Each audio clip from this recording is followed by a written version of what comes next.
Hey guys, Lester, and welcome to another Minecraft mod showcase here on the channel. Today, we are continuing our review of the Ice and Fire mod. Today, we are going over all the hostile mobs that are in the mod, which there are quite a bit of them today, as you can see by this amount of chests I have. There's about, I think, wait, 1, 2, 3, 4, 5, 6. There's 8 different mobs that are in the hostile variety, and we're going to be over each and every one of them, where they spawn, what they drop, and a little bit about each one. It's not going to be as in-depth the other 2 videos were, though, with each mob, just because there's so many of them. I don't want to have like a 30-minute video on our hands. So I'm just quickly going to show them off, what they do and what they drop, and we'll go from there. So if you guys have been enjoying the mod showcase here on the show, consider smashing that like button, show support. And if you want to check out the other Ice and Fire mod videos, they should be linked at the card to the top right-hand corner, or just search on my channel, Ice and Fire mod, and it should come up with them. And let's hop right into this. So the first mob we are going to be checking out is the siren. The siren is a dangerous coastal creature that sit on seaside rocks, islands, and sing enchanting songs that could potentially spell doom and disaster. So this is what the siren looks like. It has 50 health. As you can see, it sings. It's a very majestic creature. Sirens can be located on the Siren Island, small rocky islands which randomly spawn in ocean biomes. So they have basically custom biomes where they spawn. And as you can hear, she is singing her majestic tune. Behavior sirens will initially appear to be mermaid form and sit on the rocks with calming songs. If a player gets within their sight radius, the siren, while it is singing, their scream will turn pink and they will become enveloped in hallucinations of the mermaids and hearts, and they will start uncontrollably gravitating towards the siren. So basically, she pulls you in. Upon successfully luring a player within 3 blocks away from it, the siren will enter its Naga form, and its charming songs will be replaced with eerie shrieks and hisses.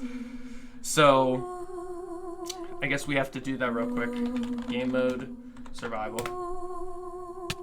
Yeah, so as you can see, I knocked her off, but she pulled me in. You saw the thing for a second, and then she turned evil. This is what she looks like now. She has become like all grotesque looking. She still has her oh, she's back normal. Yeah, so that is her in her demon form. It's pretty hard to see. Let me get a few of them and then morph really quickly. Let me see if I can do this quickly. Oh my gosh, they killed you instantly. But yeah, as you can see, she gets like tusks on her face and stuff. It's very terrifying. But if I were to go into creative mode and kill them, they have the ability to drop a bunch of unique items. They can drop shiny scales, prismarine shards, prismarine crystals, and the siren tier, which is the rare drop. The shiny scales can drop 1 to 5, 0 to 3 prismarine shards, 1 to 5 prismarine crystals, and 1 siren tier on a 2.5% drop rate. So that was the siren. Again, pretty terrifying creature.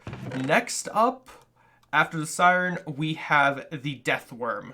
So the death worm is are desert dwelling worms that burrow through the sands and eat anything that they come across. So death worm is pretty terrifying. This is what he looks like. You can get different sizes of them, and as you can hear, they are terrifying. You also get different colors of them. Death worms are giant segmented worms. Can you guys? Well, that's what they drop. But death worm, they have serpentine physique, a body covered in hard armor and whatnot. Death worms are found burrowing through desert biomes. They can drop 0 to 2 pieces of death worm chitin, which corresponds to the color of the death worm, because as you saw, there were different colors. They can drop 0 to 2 pieces of rotten flesh, as you can see. They can drop 0 to 1 death worm eggs, which vary in size. There's giant death worm egg and regular death worm egg, and they can also drop the rare death worm tongue, which has a 2% chance of dropping. They are naturally hostile. Just keep that in mind. They will naturally attack everything. I'm going to spawn some on the ground and see if I can get a giant one. But I mean, they're pretty terrifying, as you can see. And then, of course, if you kill them all, as you can see, they drop all their stuff. So, really terrifying creature. Don't want to ever encounter that thing in my world. That would be terrifying. And as you can see, here is the 3 different kinds of chitin that they can drop. which can be used to make the different sets of armor and stuff. As you can see, different colors as well. Really cool stuff right there. But next up, we're moving on to the cockatrice. So cockatrice is a nightmarish chicken-like beast that skulk in savannas and sap the life out of anything that looks at them with an intense stare. So cockatrice can be found lurking in savanna biomes. Yeah, we got that. Their drops, they can drop 0 to 3 feathers. They can drop 1 to 3 pieces of raw chicken. They can drop 0 to 2 wither bones. They have a 2% chance of dropping their cockatrice eye or the skull. So let's take a look at what this beast can look like. They've also appeared in my mob battle series. For those who may have seen that episode, you might remember them. As you can see, they drop their health. I forgot to mention, they have 40 health and 2 armor bars. I didn't really go over the health of the other creatures, so let me just grab them really quickly. Deathworm can vary in health with 3 armor bars, and the siren has 50. I think I said she had 50. I just didn't remember if I said that or not. Anyway, cockatrice can be tamed. You can tame a cockatrice by giving them...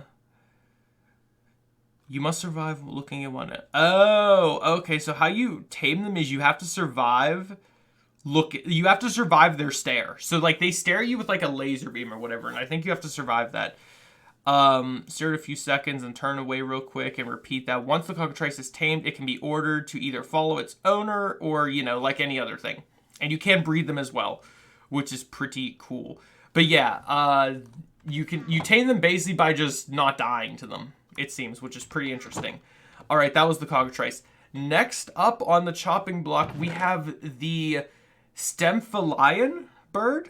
Stymphalian birds are bloodthirsty carnivorous birds that fly above swampy environments and fire metallic feathers at their prey. So I've not seen this thing in action yet. I'm honestly excited to see it. But spawning, they can be found surrounding any kind of swamp biome in groups of 3 to 20. You can have 20 of these things at once attack you. Oh, that's terrifying. Their drops, they can drop 2 to 6 Stymphalian bird feathers. They can drop 0 to 4 iron ingots or iron nuggets, and they have a 2.5% chance of dropping the bird skull, which is that. But this is what the creature looks like. Wait, why'd they... Oh, that's weird. Why is he, like, falling through the ground? That's interesting. But yeah, this is what they look like. They're not entirely that big. They have 24 health and 4 armor bars. But yeah, these things will be in your swamp biome, and they fire at you. So I'm going to actually go into survival mode just to show you guys. So you guys going to attack me? Oh my gosh. Oh my gosh, they're firing at me. They're doing the thing.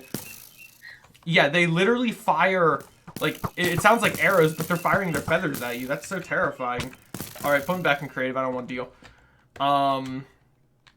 And yeah, like I said, they have a chance of dropping... all the items that Oprah tested. They have a chance of dropping all these items that I listed, which is pretty cool indeed. Next up, we have the troll. The troll also has made a few appearances in the arena in my mob battle series up to this point. But the trolls are grotesque beasts that hide in caves and relentlessly belabor any explorers that are looking to mine ores. So, trolls are very terrifying. They have multiple different ways of looking, which I'll try to get all the versions in a minute. And their drops, they can drop all these weapons. The troll axe, hammer, tree trunk, mossy column, stone column, frosted tree trunk, frosted column. They don't drop anything else other than their weapons, which are pretty cool weapons that they have a... Also, apparently they have a 2% chance of dropping their troll skull, which was not listed in the drops list for whatever reason. But anyway, this is them. You will find them naturally like this. They will kind of be statues standing around like this. But if I go into survival mode, which I'll show you right now. If I go into survival mode, they should become angry. Guys? Oh, it's not survival mode. It's nighttime. That's what I recall. It has to be nighttime for them. So time, set, night.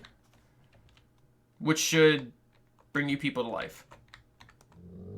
Okay, that one's alive. So, yeah, as you can see, here, I'll spawn a few down here. They have 50 health, 9 armor bars. They spawn with their different weapons. Depending on which biome you're in will probably determine that. But right now I'm just in, you know, one biome. But since I've been spawning, it's spawning any of them. They can spawn with any weapon. They look a little bit different sometimes. Actually, I think it's because I'm in this biome that they're only looking like this, but there's multiple versions of them. And they're pretty cool creatures. And again, if you kill them, they actually can drop a lot of stuff. It didn't really list all this stuff, but yeah, they can drop sticks, cobblestone, bones. They're frosted leather. They can drop, what are these? Red mushrooms. So that's pretty cool. They actually can drop a lot of things, though that's my beef for not listing all that. It doesn't say that on their drops page. It just says their weapons. Oh, finally, trolls can also drop cobblestone. Okay, I just didn't read far enough. That's my fault. But yeah, they can drop all that stuff. Pretty cool. And again, it has to be nighttime, so let me set it back to day.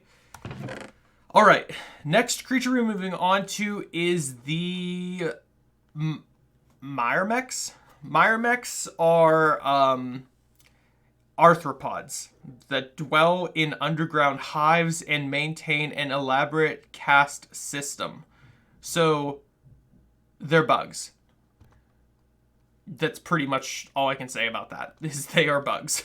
So there's actually multiple versions of these, which I'm about to go over. There are the workers, which have the standard body with 3 pairs of legs. Okay, if you have anything against insects, don't watch this part of the video. A body held parallel to the ground and blah, blah, blah. I don't know why it's describing them so vividly. All right, so we have workers, soldiers, which are larger in size. We have the sentinels, which have a scorpion-like tail. We're about to show all of them, so no real reason to go over their differences. The royals, which resemble the workers but much larger. And the queen, which is the largest. All right. Let's go over all of these creatures. So the first things first is the worker. That is a loud sound. All right, so it left. Did it just fall through the earth? I have a feeling some of them aren't supposed to... Oh, no, he's down there. So these are the workers.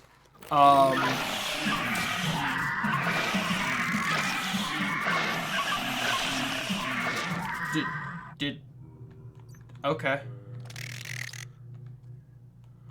I guess you guys felt like killing each other. He's holding food. That's cute. All right. Next up is the soldier, which has 40 health, 6 armor bar. I didn't check what the other one had. Okay, they really hate being next to each other, so I just won't do that anymore. We have the sentinels, which literally are like a scorpion. Pretty terrifying. He's got 60 health, 12 armor bars. We have the royal, which has wings. He's blue. Can you get different ones? Yeah, you can. 50 health, 9 armor bars. And finally is the queen, which I'm going to spawn over here. Oh, yeah, that's big. And she just made her nest. That's a thing, apparently. If I spawn in the queen, it just digs the nest. Now they're all going to be active, aren't they? All right, can I, like, see you? I need to kind of look at you. Okay, so 120 health, 15 armor bars, and if you spawn her in, she just makes her entire underground hive, apparently. Very interesting. All right, I'm going to slash kill to get out of here. Appear back up on my nice stage where all these terrifying insects loom around in the distance. Anyway, so now that we've seen all of them, let's go over their spawning. So the myrmex can be located in myrmex hives, vast labyrinth-like underground nests that are made from the resin and bioluminescence and can be found in desert or jungle biomes. And they all basically can drop, I'm just going to show you, they can drop the myrmex chitin and the resin chunks, which vary depending on which one you find, desert or jungle, as you can see. And then there is the myrmex stingers, which is the thing you can use to make weapons with. So pretty cool. They're naturally hostile, in case you're wondering, and I'm not going to read about the entire list of what every single one does and all the different abilities right now. If I ever decide to make a video in the future just touching on the different mobs in this mod, I will, like individually. But again, this is all found on the Ice and Fire mod wiki page. That's where I'm reading it from. So if you guys want to read up a full detailed list of everything they can do, definitely check that out. But really cool creatures. Now moving on to the sea serpent. So the sea serpent is ferocious reptilian marine predators that terrorize the vast oceans and attack any smaller creatures that they see. They spawning sea serpents can be found crawling around deep ocean biomes, but there is little chance to spawn sea serpents. So they're extremely rare. This is probably also what vanilla Minecraft was supposed to have back whenever they allowed you to vote. Upon death, sea serpents can drop. 1 to 20 sea serpent scales corresponds with their color. As you can see, there's a lot of colors. 1 to 3 sea serpent fangs, which vary in size. And 1 sea serpent skull at a 2.5% drop rate. So this is what the sea serpent looks like. He has 34 health, 3 armor bars. Okay, so they do vary in size and vary in health. But they always have 3 armor bars. So this is what they will look like. Oh, that is a massive one. So yeah, they can get very big. They can get really big, as you can see there. Like, they can get... Can we get a bigger one? Wait. Okay, let me just really... Give me a second. Just let me find my... Okay, that's the biggest one. No, that one's the biggest one. Okay, so they can be very big. You'll know if you see them. I think it's pretty obvious at this point. You would know if you saw a sea serpent. Yeah. That's pretty interesting. Alrighty. And that is... There's a whole, again, more information about them, but that's pretty much their hostiles, all you need to know. They'll attack anything. That's kind of their thing. Alright, on to the newest mob that has been most recently added, and that being the ghosts. Ghosts are wrathful spirits that haunt their burial places at night and relentlessly harass interlopers. So, appearance. Ghosts are skeletal specters with tattered robes and noticeable lack of legs, and they come in 3 colors, white, blue, and green. So, ghosts aren't going to be too crazy. They can drop 0 to 1 piece of ectoplasm and 1 phantasmal ingot, which has a 2.5% chance of dropping.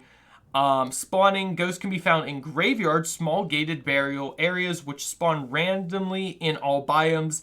They will rise from the graveyard soil during the night, and they will spawn when a cursed chest hidden in the small catacombs is open. So it's like a trigger mechanic. If you find this chest and open it, it will spawn the ghost. Additionally, they can spawn when a player is killed by another player, which is pretty interesting. But this is what they look like.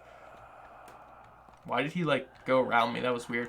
All right, so as you can see, they have 30 health, 1 armor bar, and it seems like they disappear if it's not nighttime, maybe, or is it just because I'm just force spawning them? Probably because I'm force spawning them, but. Pretty cool creature.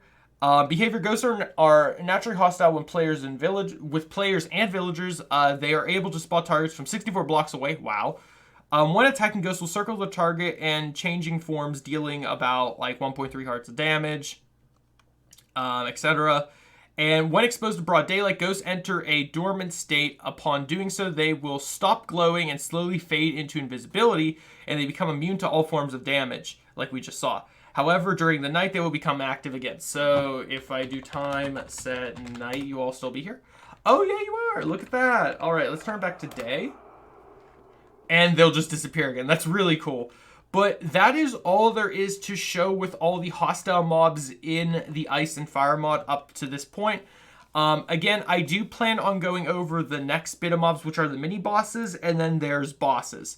So I'm excited to go over that. Actually, it doesn't even say... It says there's 1 work in progress boss, but I guess we'll go over that in its own video. But that is going to do for today's video. I hope you all did enjoy. If you did, remember, smash the like button, show your support. Consider subscribing if you are new.